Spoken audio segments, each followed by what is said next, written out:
Boa noite, gente. Eu não sei se vocês estão conseguindo me ouvir. Se vocês puderem me dar o feedback, porque o sistema é um pouco diferente, eu não estou conseguindo identificar. Ok, Wendel. Ok, o Wendel já me deu a resposta aqui. Ótimo. Wendel, então tá todo mundo me ouvindo, né? Então a gente acha que pode começar. Bom, esse mini curso, o objetivo dele é trazer para vocês algumas noções básicas, né, de previdência social e de planejamento previdenciário, quebrar alguns conceitos, né, que a gente tem no dia a dia e trazer alguns insights para vocês, né, a respeito de como montar uma previdência, como se preparar para a aposentadoria no futuro, tá?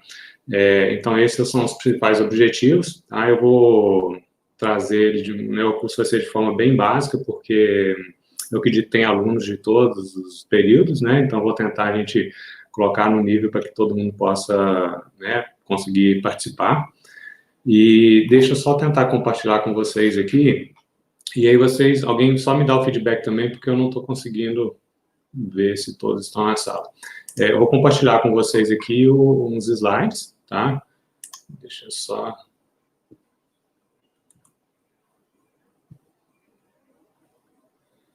Só um minutinho.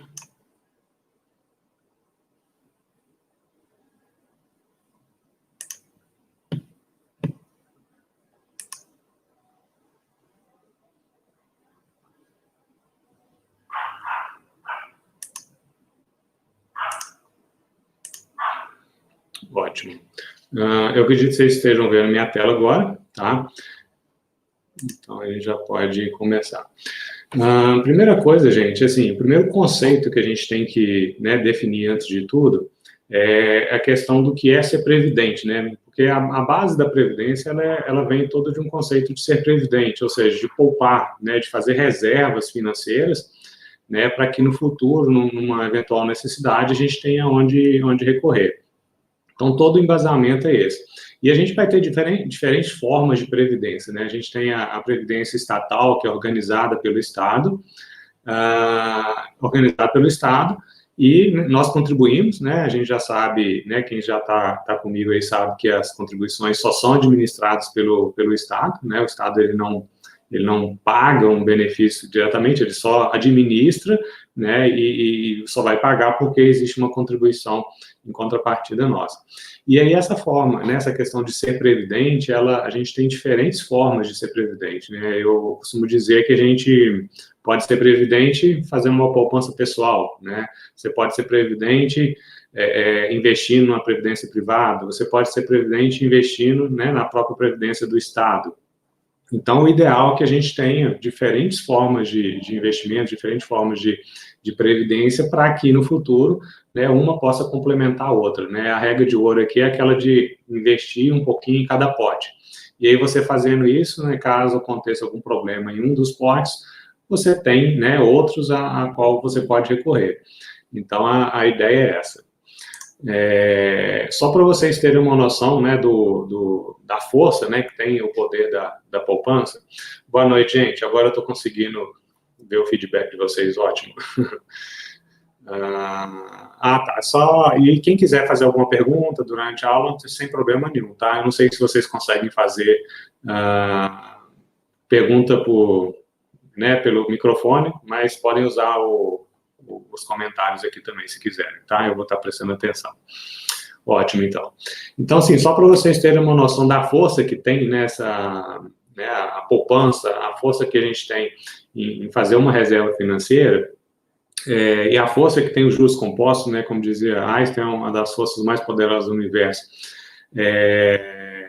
Você tem, né, vamos pegar aqui um exemplo de fazer uma reserva de R$500 mil para se aposentar aos 60 anos de idade, né? E aí é aquela regra de quanto mais cedo você começar, logicamente, né, menos você vai ter que contribuir. Aqui nesse cenário com juros de 1%, atualmente um juros alto, né, mas a longo prazo e considerando uma média, é algo razoável. A gente tem, se a pessoa começar a contribuir com 30 anos, ela só vai precisar de reservar R$143,05 por mês, tá? Quando ela chegar aos 60 anos, ela tem R$500 mil guardando, tá? Isso aí é uma reserva financeira que pode servir para ela, né, para complementar a aposentadoria. E aí a gente tem, o que a gente pode fazer com 500 mil? Né? 500 mil reais ele pode gerar dividendos, ele pode gerar renda, né? E essa renda que é o que pode te servir de reserva financeira e servir de aposentadoria no futuro. Se você começa aos 40 anos, olha só a diferença, né? 10 anos aqui, você vai ter que pagar R$ 505,43. E aos 50, isso já vai para 2.173. Então, assim, o que eu quero dizer com isso aqui é que quanto mais cedo a gente começar, melhor, tá? Seja isso em qualquer tipo de previdência que a gente for investir, seja na pessoal, seja na privada, seja até mesmo na previdência pública, tá? Então, assim, o objetivo é esse, tá? É mostrar para vocês que, às vezes, existe um conceito, né, de que, às vezes, mas, assim, eu tenho que contribuir muito, é difícil fazer reserva. Não, às vezes, um pouquinho por mês você já consegue ter um resultado muito interessante no final, tá? Então, esse é o primeiro mito que a gente quer quebrar. E aí, conforme eu disse, durante a aula hoje, a gente vai falar sobre, né, as 3 formas básicas de previdência social. Que eu falei, primeiramente, que a gente vai agora concentrar nela, que é a previdência pessoal, tá? Muitas vezes a gente tende a pensar, né, que previdência é só a previdência do Estado, a previdência do INSS, a previdência estatal, né? Quando, na verdade, né, o conceito de previdência ele vai muito além disso, né? E o ideal é que a gente tenha essa responsabilidade de poupar também, né, de criar uma forma de previdência para a gente, para que não dependa só do Estado. Até porque a gente sabe que o Estado, né, a gente pode ter algum problema, existem reformas da Previdência, existem crises, e aí a gente pode ter algum problema. É uma ótima previdência, tá? Eu não aconselho ninguém a deixar de ter a previdência estatal, que é uma coisa que também muita gente fala, mas eu, de repente, prefiro investir numa previdência privada do que investir numa previdência estatal, que todo dia fala que está em crise, que todo dia está quebrado e tudo. Mas ainda é uma boa previdência, tá? E aí entra aquela regra, né, de investir um pouquinho em cada pote. Então, invista na previdência privada e, complementarmente, faça a sua previdência pessoal ou faça a previdência privada. E aí, quando a gente fala sobre esses 3 tipos de previdência, né, que é a pessoal, que é aquela que você mesmo investe, você mesmo administra os seus recursos e aí todo o risco é seu, a gente tem que comparar ela com os outros, né, com os outros meios de previdência, né, que é a previdência privada, que é a previdência que os bancos, uma instituição financeira vai administrar esse dinheiro para você, né, ou seja, ao invés de você poupar, né, ao invés de você investir esse dinheiro, você entrega para que um banco administre. E o Estado, por outro lado, você vai entregar para que o Estado administre, tá? Então, a grande diferença é essa, em quem você mais confia, né? Quem que é o ideal, né, a pessoa ideal para poder cuidar do seu dinheiro, das suas reservas financeiras e amanhã te garantir uma aposentadoria. Será que é você mesmo, né, eu mesmo investir o meu dinheiro e chegar lá no futuro usar o retorno financeiro para me aposentar, ou eu investir numa previdência privada e entregar esse dinheiro para uma instituição financeira e ela administrar esse dinheiro para mim, ou entregar para o Estado, né, que é a nossa previdência social aí. Muito embora na Previdência Social a gente vai ver daqui a pouquinho que ela tem uma característica de que ela é obrigatória, né? Então, até certo ponto, você não tem como escolher isso. Mas aí fica a pergunta para vocês, né? Quem que vocês confiam mais? A gente tende, às vezes, a falar que, eu confio mais em mim, né? Que eu vou administrar. Mas será, né? Será que eu vou conseguir fazer essa poupança, administrar esse dinheiro, investir de forma correta e manter essa poupança até quando da aposentadoria? Tá? A pessoa tem que ter uma disciplina muito grande, tem que entender de investimento e por aí vai. Aí eu posso dizer, não, os bancos também não têm os seus problemas. Tem, com certeza tem. Mas são investidores, são especialistas, né? Então eles sabem onde investir e existe risco? Existe, mas a gente tem um investimento profissional. A desvantagem é que, né, olhando do ponto pessoal do investidor, que você tem que pagar taxas para isso, tá? Mas muitas vezes, mesmo você pagando essas taxas, ainda compensa você entregar para que uma instituição administre. E aqui, na minha opinião pessoal, eu acho que é importante você ter um pouquinho das 3, tá? Naquela velha regra que eu já disse para vocês, de investir um pouquinho em cada pote. Então, assim, o ideal é que vocês tenham uma previdência privada, vocês façam a poupança pessoal de vocês, tenta investir em previdência, né, previdência privada, e também tem a previdência estatal, tá? Seja como trabalhador na iniciativa privada, que aí você vai estar vinculado ao INSS, ou seja como servidor público, que aí você vai estar vinculado a algum regime próprio de previdência social. Bom, essa previdência social, a gente tem várias formas, né, de se fazer essa reserva financeira aqui. É muito comum no Brasil a gente fazer reserva financeira por meio de imóveis, né? Todo mundo aqui deve conhecer alguém da família que investiu em imóveis, né? Comprou diversos imóveis e vive de aluguel, tá? É uma forma interessante e é muito comum no Brasil porque, principalmente na época daquela inflação, né? Nos anos 80, nos anos 90 ali, uma inflação muito grande, então não existia uma confiança no sistema financeiro para entregar o dinheiro num banco, fazer uma aplicação, investir em ações e por aí vai. Então, era um investimento mais conservador. É um ótimo investimento, mas a gente sabe que agora, em época por exemplo, de pandemia, a gente, né, acabou vendo essa vulnerabilidade que existe também em relação ao investimento em imóveis, né, porque as pessoas que dependem do aluguel hoje têm passado por certas dificuldades.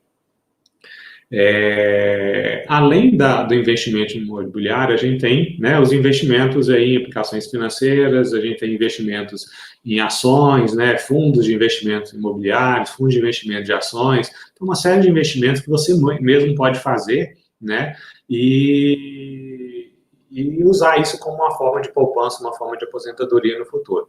E a própria poupança, que também é muito tradicional do Brasil, mas não é muito interessante por conta da, né, remuneração muito baixa. Então, a gente, né, normalmente não se recomenda fazer esse tipo de investimento para fim de aposentadoria. Ótimo, então. Então, essa é a previdência pessoal, tá? E a gente tem, paralelamente a isso, a previdência social, tá? Que é o nosso objeto principal de estudo hoje, que é a previdência estatal, né? Que é aquela que é organizada pelo Estado. Eu digo que ela é organizada pelo Estado pelo fato de que o Estado recolhe as contribuições, né, da sociedade, dos trabalhadores, das empresas, aí a gente tem diversas fontes de custeio, e administra esses recursos e estabelece as regras para fins de pagamento dos benefícios, né, para quem cumprir essas regras aí, tá? Essa previdência ela é social porque ela é pública, né, ela é uma previdência de todos, é uma previdência da nação, né, do nosso país como um todo. E aí a gente tem algumas características, né, dessa previdência social aqui. Primeira coisa, ela é solidária, né? É o maior sistema de solidariedade que a gente tem, né? Aqui no Brasil, eu poderia dizer em qualquer país, né? Qualquer sistema de previdência é um dos sistemas mais completos de solidariedade. Por que isso?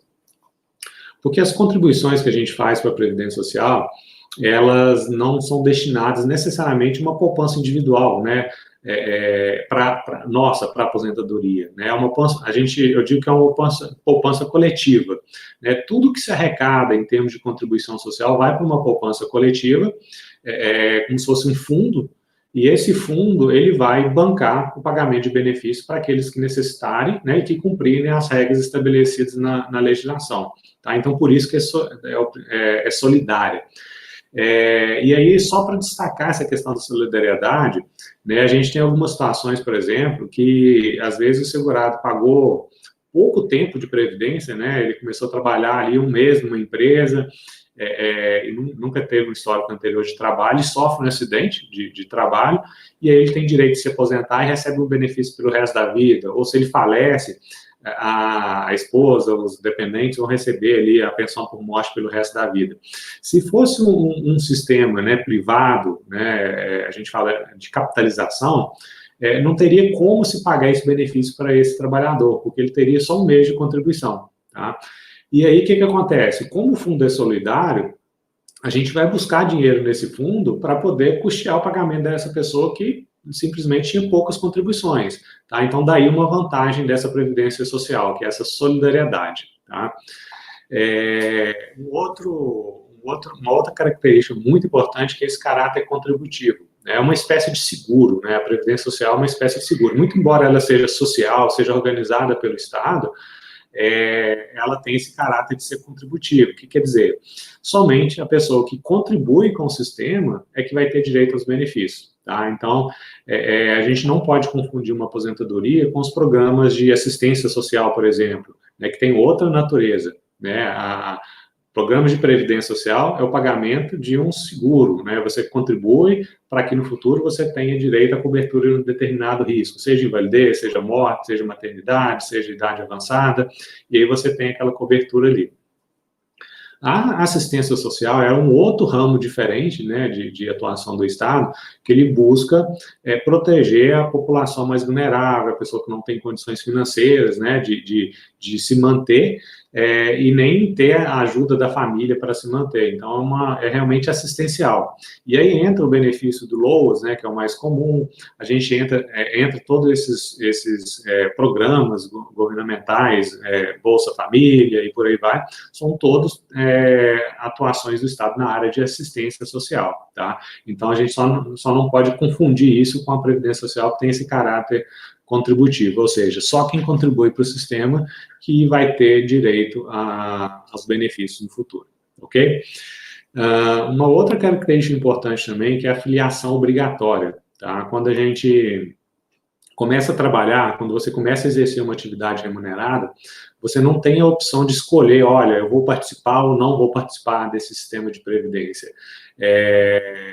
Simplesmente a lei te obriga. Tá? Então, a partir do momento que você exerce atividade remunerada, já existe, né, a legislação te obrigando a fazer o pagamento das contribuições sociais, e aí vai variar de acordo com o tipo de trabalho, né, com o tipo de segurado que você vai ser. Né? Se você é empregado, a própria empresa vai fazer esse recolhimento dessa contribuição previdenciária. Se você é contribuinte individual, ou conhecido como autônomo também, advogado, médico, você mesmo, né, paga 20% sobre o valor que você recebeu naquele mês passado, tá? Então, você mesmo faz a sua contribuição. E aí, o que causa muita dúvida é porque, às vezes, o contribuinte individual acaba não fazendo essa contribuição, né? É muito comum isso. Principalmente porque a obrigação é dele e o Estado não tem como fiscalizar isso, né? De forma muito efetiva, acaba não se fazendo essa contribuição. Mas, de qualquer forma, não se pode dizer que não é obrigatório, tá? Se você está exercendo, a lei te obriga a fazer o pagamento dessas contribuições aí, tá? Então, esses são 3 pontos importantíssimos aqui em relação à Previdência Social. Essa Previdência Social, tá? A gente fala que ela é organizada em regime de repartição simples. É exatamente aquilo que eu disse, uma poupança coletiva, né? Não existe uma poupança individual para cada segurado, né? Para cada pessoa que vai se aposentar um dia, de repente, se ela paga um pouquinho mais, vai guardar aquele dinheiro lá, vai gerar uma poupança maior e ela vai ter um benefício maior. Não existe isso. Existe, né, isso no sistema de capitalização que é o adotado pela Previdência Privada, que basicamente é o seguinte: se você contribui muito, por mais tempo, você vai ter um benefício melhor. Se você não contribui muito, ou não contribui com o mês, você vai ter uma aposentadoria baseada naquela contribuição que você fez. Tá? Aqui na Previdência Social a gente tem uma diferença, né, que é essa repartição simples. A gente fala que é o pacto intergeracional, né? Uma geração paga o benefício para outra. A geração que está trabalhando, que está nativa hoje, vai pagar as contribuições sociais, e essas contribuições sociais vão financiar o pagamento dos benefícios dos nossos aposentados atuais. Tá? E por aí vai, né? Vai se fazendo um ciclo. Né? Quando chegar a hora, né, da nossa geração se aposentar, a geração que estiver trabalhando na época vai custear os nossos benefícios. Tá? Então, isso é repartição simples.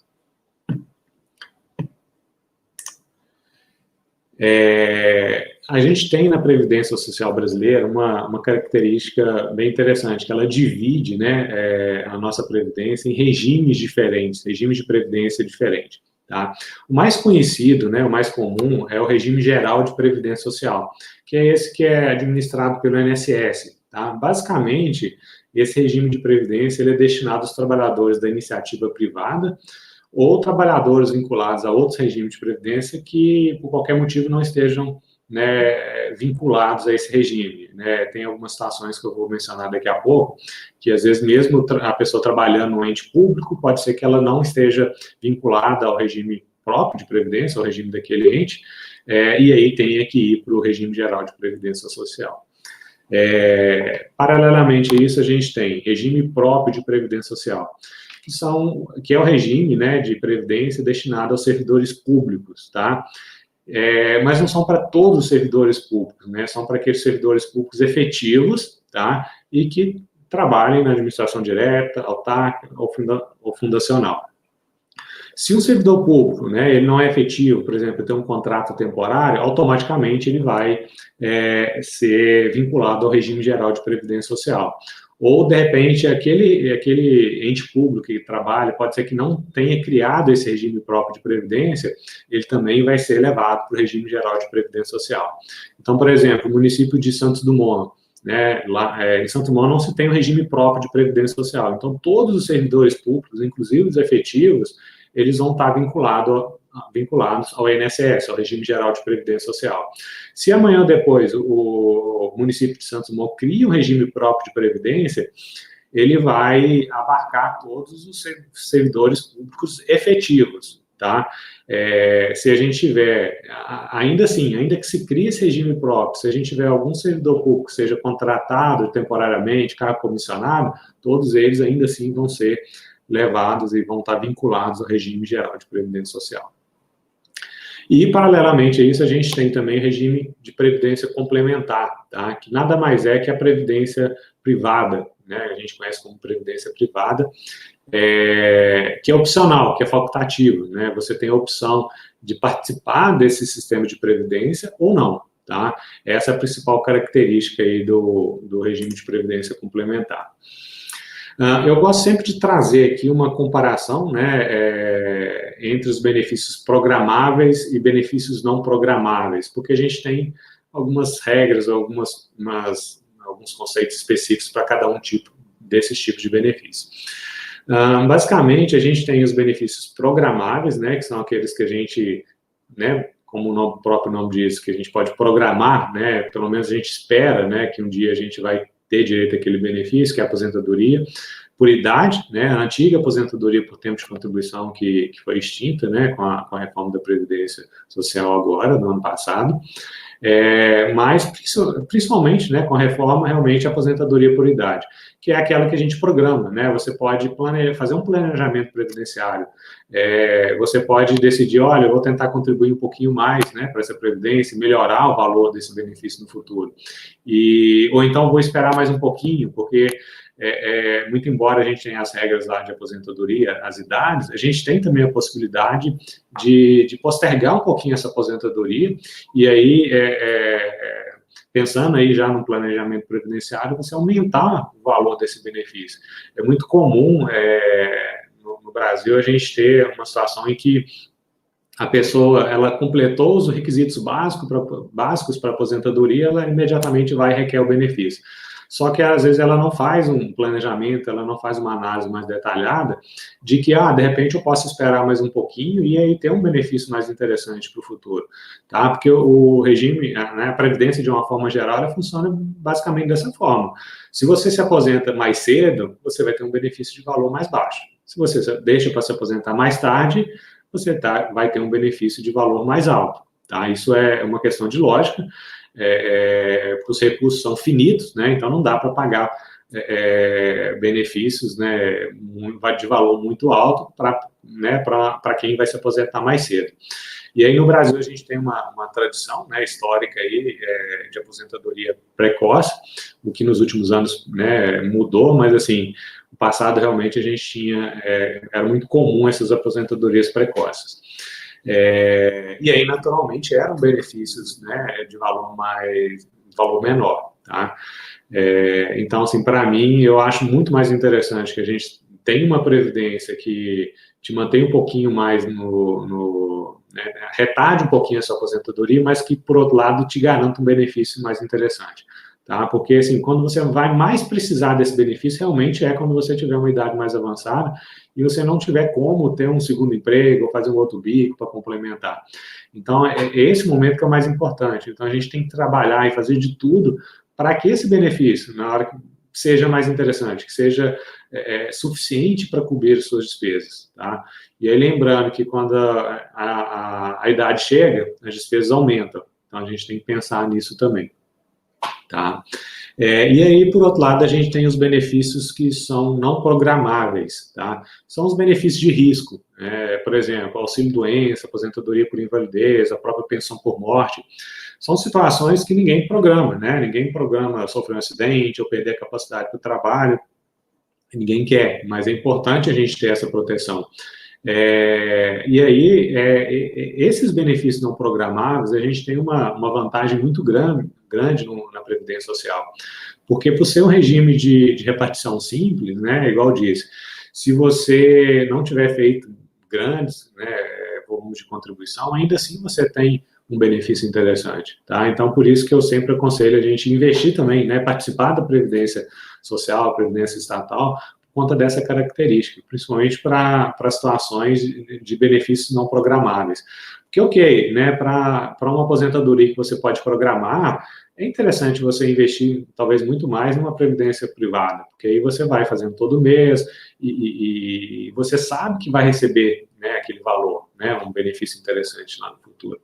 Mas a grande deficiência que a gente tem na previdência privada é em relação a esses benefícios não programáveis, né? Porque se acontece um acidente, você não tem recursos suficientes para poder gerar um benefício para você, ou gerar uma pensão por morte para os seus dependentes, e por aí vai. Então, essa é a grande dificuldade, tá? Então, de repente, a pessoa começou a contribuir, depois de 5 anos, por exemplo, acontece um acidente, ela fica incapacitada. O benefício dela de afastamento, de auxílio-doença, equivalente ao auxílio-doença, seria baseado nesses 5 anos de contribuição só. Tá? Existe uma forma de amenizar esse problema da previdência privada, que é a contratação de seguro, né? Então é muito comum quando você faz um plano de previdência privada, que você faça junto uma espécie de seguro, né? E esse seguro ele vai cobrir exatamente essa incapacidade do trabalho, ou morte, por aí vai. Então, nesse caso aconteça esse sinistro, o próprio seguro ele vai injetar um determinado valor de dinheiro no seu plano de previdência, e aí com esse recurso é que vai ser pago o benefício, tá? Seja para você, o benefício por incapacidade, seja para os seus dependentes, no caso de uma pensão por morte, tá? Então, é muito usado realmente essa questão do seguro aí para poder corrigir, né, esse ponto fraco aí que a previdência privada tem, ok? E aí a gente vai, né, entra agora na previdência complementar, propriamente dita. A previdência complementar ou privada, ela é de duas formas, né? A gente tem uma previdência que é aberta e uma previdência fechada. Basicamente é o seguinte, a previdência aberta é aquela que qualquer pessoa pode participar. Essa previdência comum que a gente vê nos bancos, né? Sempre tem uma propaganda, um folheto. É exatamente essa previdência, né, privada, previdência aberta, que é o tipo de previdência que é mais conhecido aí.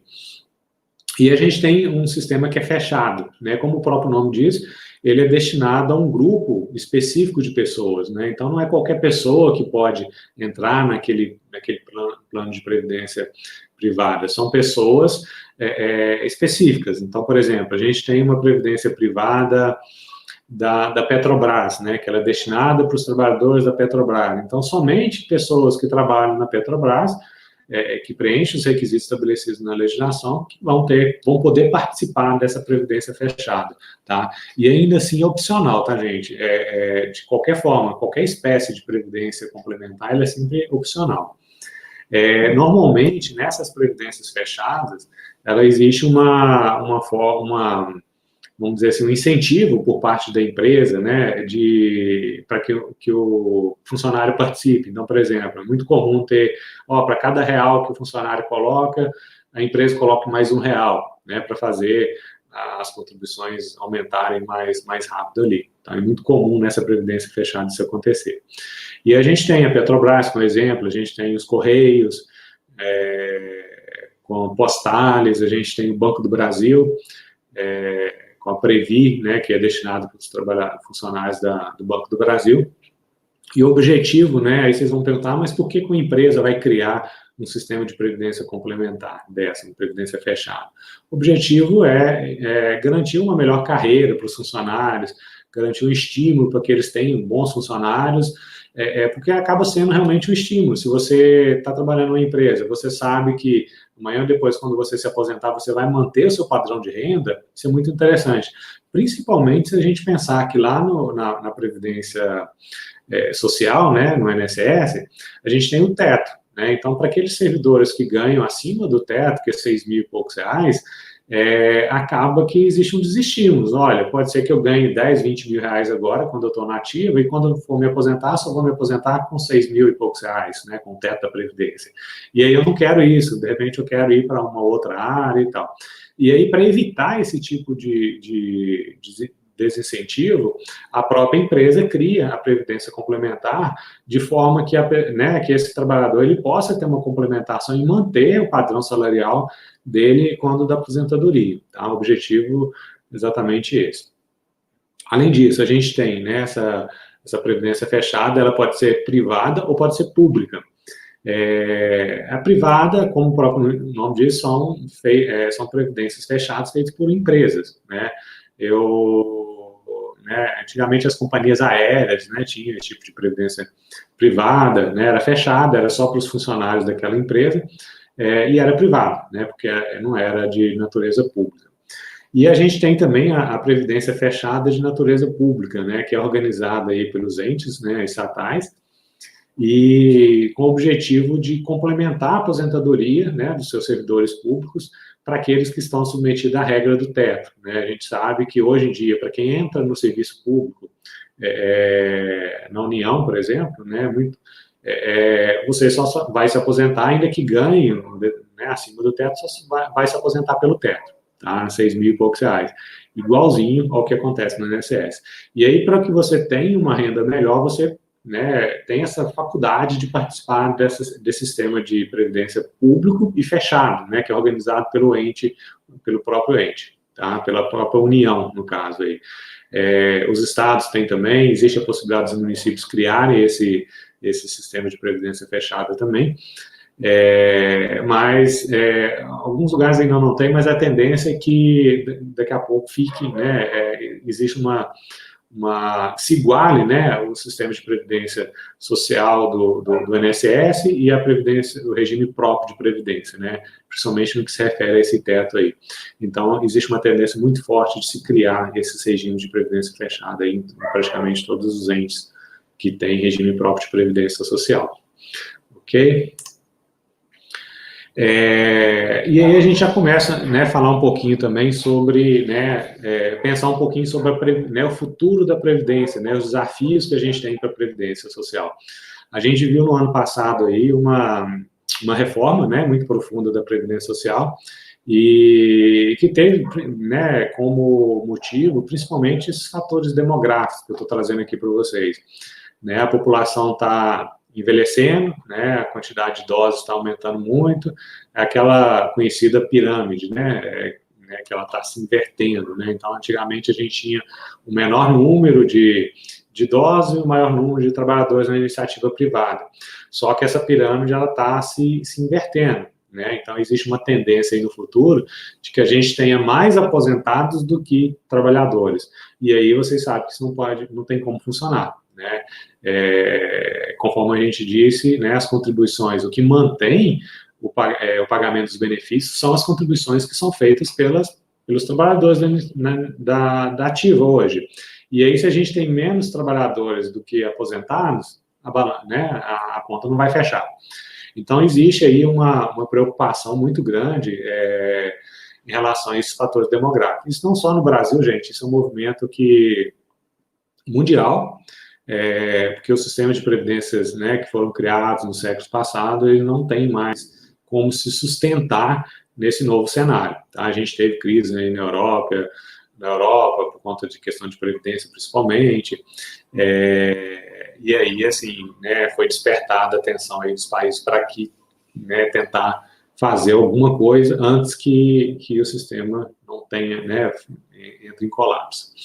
E aí esse é um dos principais fatores aí que, né, vão influenciar, que já estão influenciando a Previdência no futuro.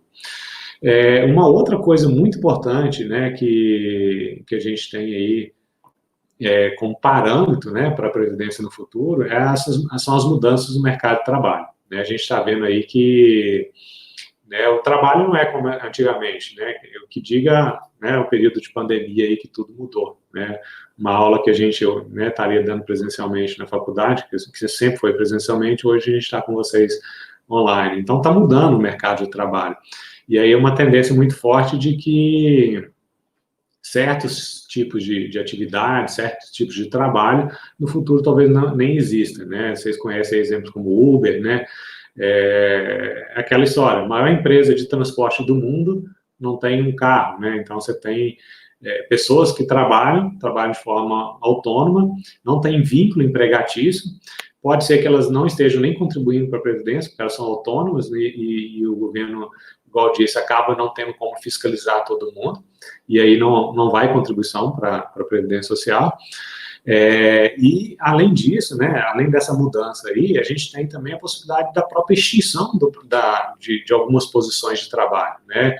O próprio Uber mesmo já se fala da próxima virada que vai ter, não é essa de acabar com os táxis, acabar com o serviço de transporte que era gerido pelo Estado, que foi o grande impacto, né, que trouxe esses aplicativos aí, né, como o Uber. Mas o próximo passo seria realmente a criação de veículo autônomo, que aí você dispensaria totalmente a necessidade de um motorista, tá? E aí milhares de motoristas, né, todos os motoristas de aplicativos já estariam fora do mercado de trabalho, tá? Numa segunda etapa, numa segunda leva de mudança. Motoristas de caminhão, né, a gente já tem experiências aí em outros países de caminhões rodando sozinhos, né? O que vai acontecer no futuro se a gente não tiver mais trabalho, né, ou pelo menos tiver menos trabalho, porque a tendência de automação, né, de robotização é muito grande. A gente tem aí, por exemplo, né, grandes lojas, né, que os depósitos são administrados por computadores, por robôs, que praticamente você não precisa de funcionário dentro daquelas empresas. Linhas de produção, né, de carro, de eletrodoméstico, hoje, né, mudou muito, né? Então não existe essa necessidade de tantos funcionários. E aí o que a gente vai fazer, né? Como que a gente vai garantir benefícios, como que a gente vai garantir trabalho, garantir renda para essas pessoas? Então, o que se pensa muito em relação à Previdência é essa mudança também no mercado de trabalho. Eu acho que com a informatização, com a mecanização, muitas das funções, né, que a gente tem, principalmente o trabalho que exige mais esforço físico, né, a tendência é que se acabe, né, que esse tipo de trabalho seja substituído por máquinas. E aí a coisa complica, porque tem muita gente que ainda depende desse mercado aí, né, de trabalho para garantir renda para a própria família e garantir também o benefício. E aí um outro ponto importante aqui é que toda a Previdência Social ela é baseada também nesse sistema de cobrança de contribuição baseado no trabalho, né? Então, só quando existe postos de trabalho que existe o pagamento de contribuições sociais. Vamos dizer assim, de uma forma geral, tá? Existem algumas outras formas de contribuição que não são relacionadas com o exercício da atividade laboral, mas é a minoria, né? Eu diria que 80%, 90% das contribuições, elas têm uma ligação muito forte com uma relação de trabalho, emprego ou uma relação de trabalho autônomo. E aí, se a gente não tem esse trabalho mais, como que fica a Previdência Social? Porque ela não vai ter onde arrecadar esses recursos, né? E aí entra numa questão que é bem interessante também, que é a questão da renda mínima universal, que a gente está vendo acontecer, né? A pandemia trouxe um pouquinho disso aí, que é um conceito, né? Existem alguns estudos em outros países para que a gente crie uma forma de garantir renda para as pessoas por conta dessas mudanças no mercado de trabalho, né? Então, as máquinas substituindo, né, a mão de obra, a gente tem que criar uma forma de que as pessoas possam sobreviver, uma forma que elas possam ter renda.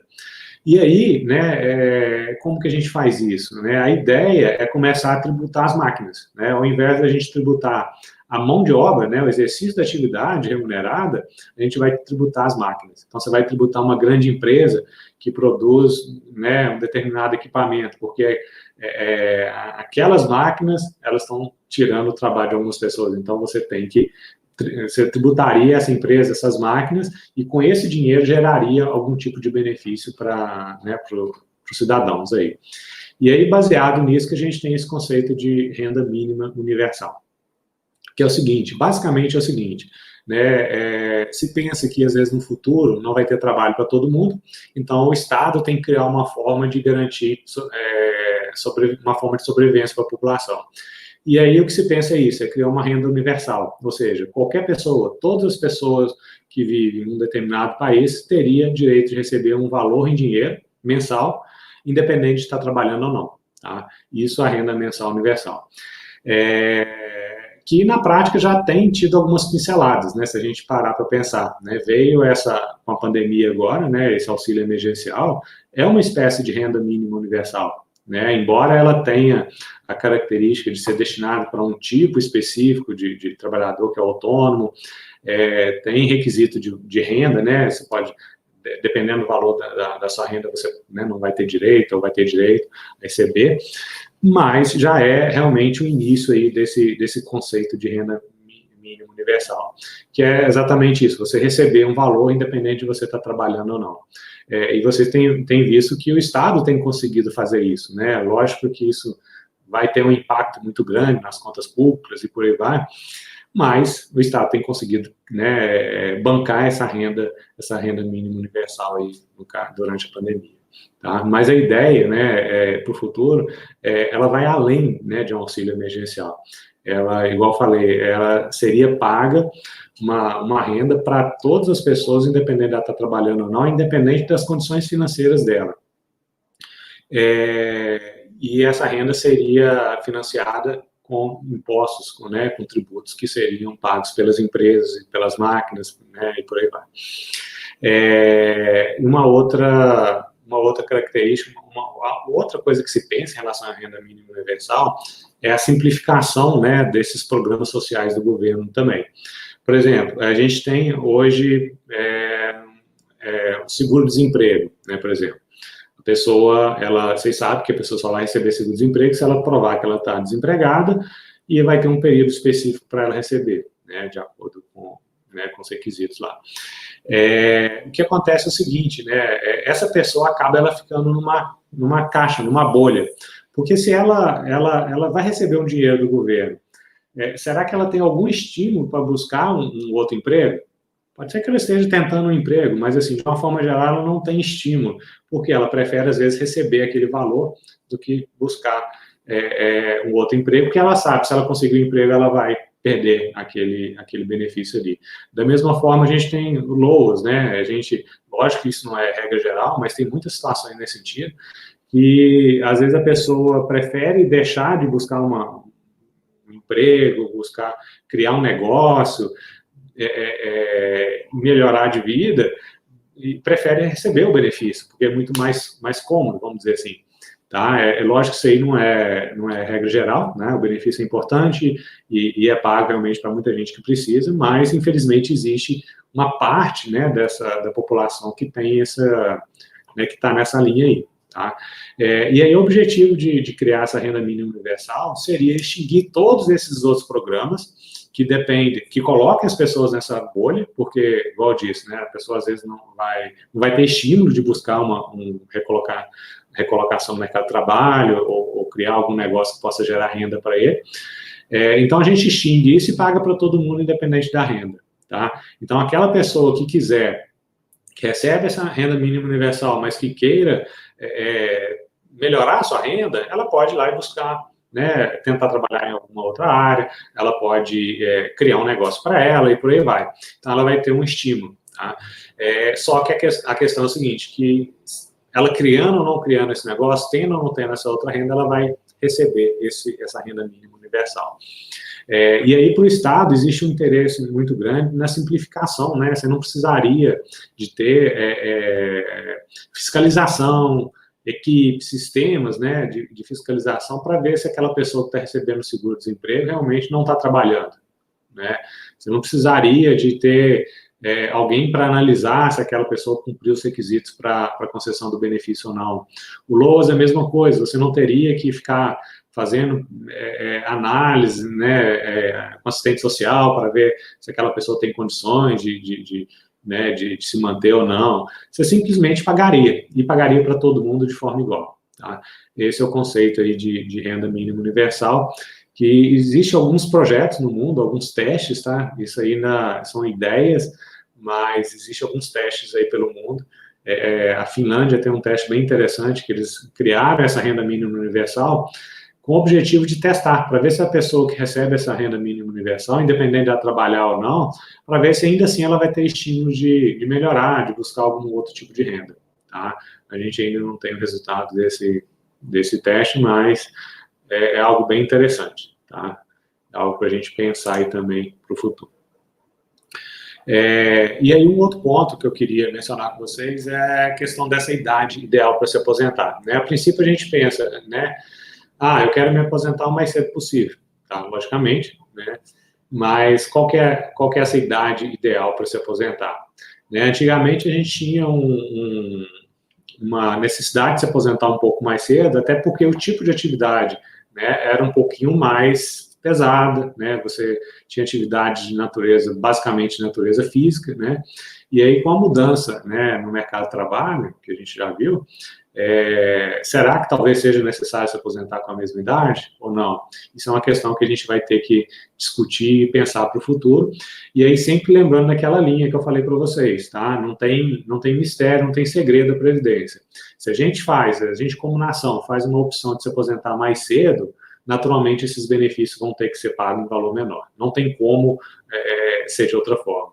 E se a gente, como nação, faz a opção de se aposentar um pouquinho mais tarde, esses benefícios têm que ser de valor maior. Tá? Então, o que a gente quer, né, como nação, como pessoa? Trabalhar um pouquinho mais e ter um benefício que vai garantir uma melhor qualidade de vida, né, na velhice, ou se aposentar mais cedo e aí fazer um bico enquanto der, e receber um benefício de valor menor por mais tempo, tá?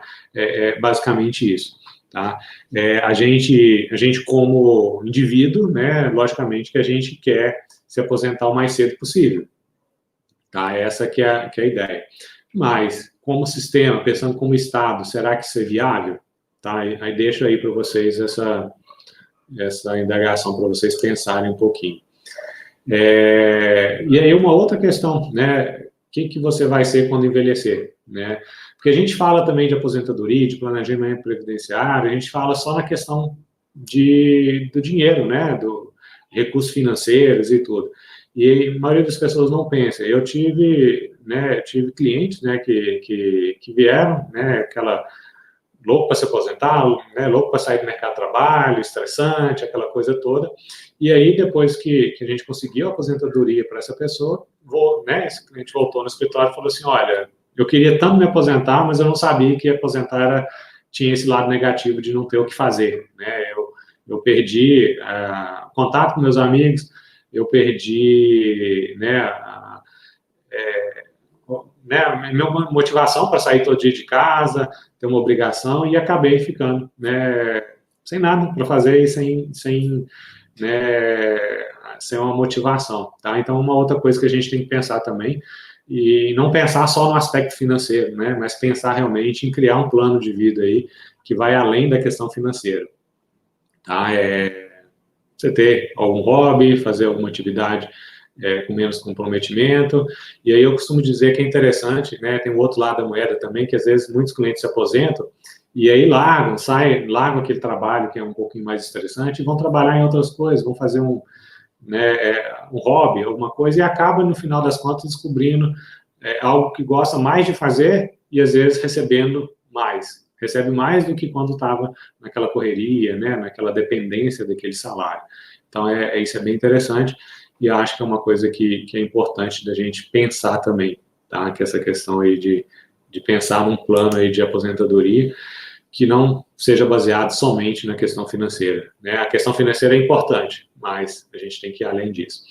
E aí, um outro ponto, só para a gente encerrar, o nosso tempo já tá no final, que é a questão aí do nosso objetivo, né? Quando a gente fala de previdência, de uma forma geral, e aí eu falo previdência pessoal, previdência social, que é a previdência estatal, e previdência privada, que é a previdência complementar, tudo isso, o objetivo final é ter liberdade financeira, tá? É a gente poder tomar decisões na vida da gente, independente de depender de dinheiro ou não, né? Você ter condições financeiras de se manter, de viajar, de manter a sua família, independente de você estar trabalhando ou não, de você ter um emprego ou não.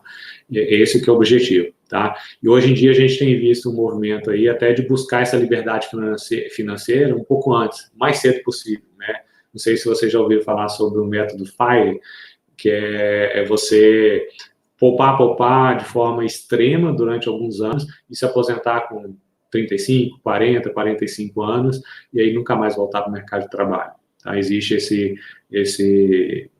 essa opção também. Logicamente que isso não é uma previdência estatal, isso é uma previdência privada ou uma previdência pessoal, né, que eu falei para vocês.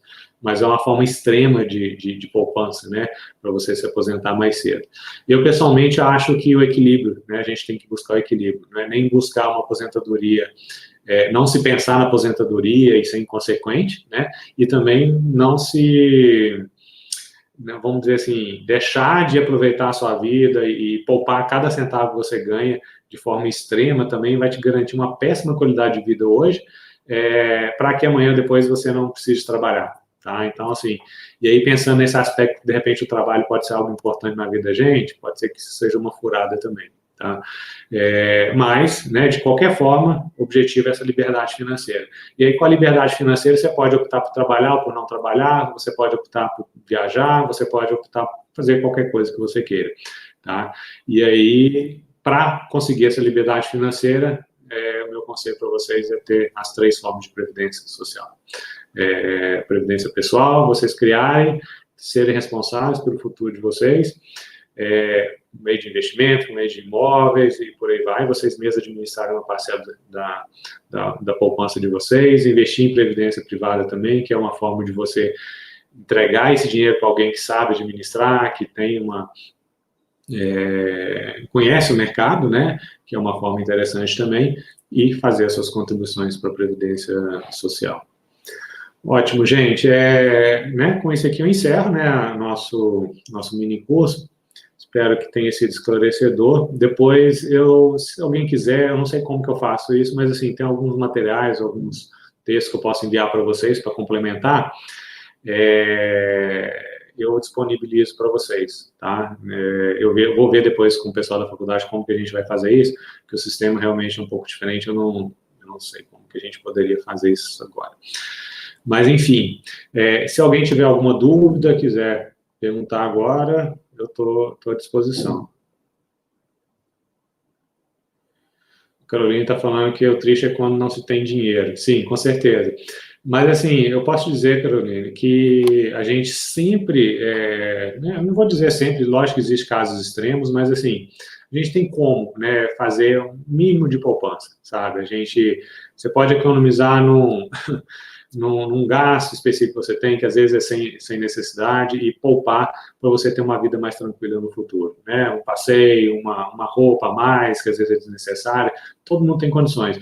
Eu falo porque eu trabalho, né, com previdência, e às vezes a gente vê que uma pessoa que às vezes recebe um salário mínimo realmente, pessoa mais idosa, e às vezes você até se assusta, né? Que aí você vai conversar, ela fala, olha, eu tenho uma poupança, eu tenho uma reserva financeira aqui, e às vezes uma reserva financeira interessante. Lógico que ela demorou muitos anos para fazer essa reserva, mas ela consegue. E aí lembra daquela tabela que eu coloquei no início para vocês. Poupar R$150 depois dos 30 anos, nos 60 anos você tem R$500 mil. Tá? Então o segredo é esse. Tá? Então acho que todo mundo pode. E aí um conceito que a gente tem que quebrar é exatamente esse, né? De que é só se a gente ganha muito que a gente pode poupar. Não, todo mundo pode poupar um pouquinho. Tá? Gente, alguém tem mais alguma dúvida? Estou à disposição.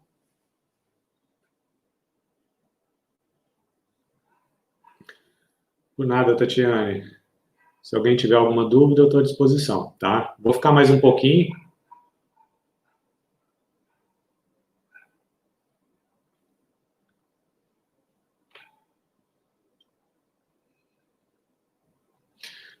Acho que está ok, então, né, gente? Sem dúvidas, qualquer coisa, depois vocês podem me enviar, né? Eu tenho e-mail, né? Tenho os contatos da faculdade, depois a gente pode ver como faz isso, que eu posso mandar mais material para vocês, ok? Então, vamos encerrar, então. Eu agradeço a participação de vocês, espero que tenha contribuído um pouco para vocês pensarem na aposentadoria de vocês. Muito obrigado, boa noite para todo mundo.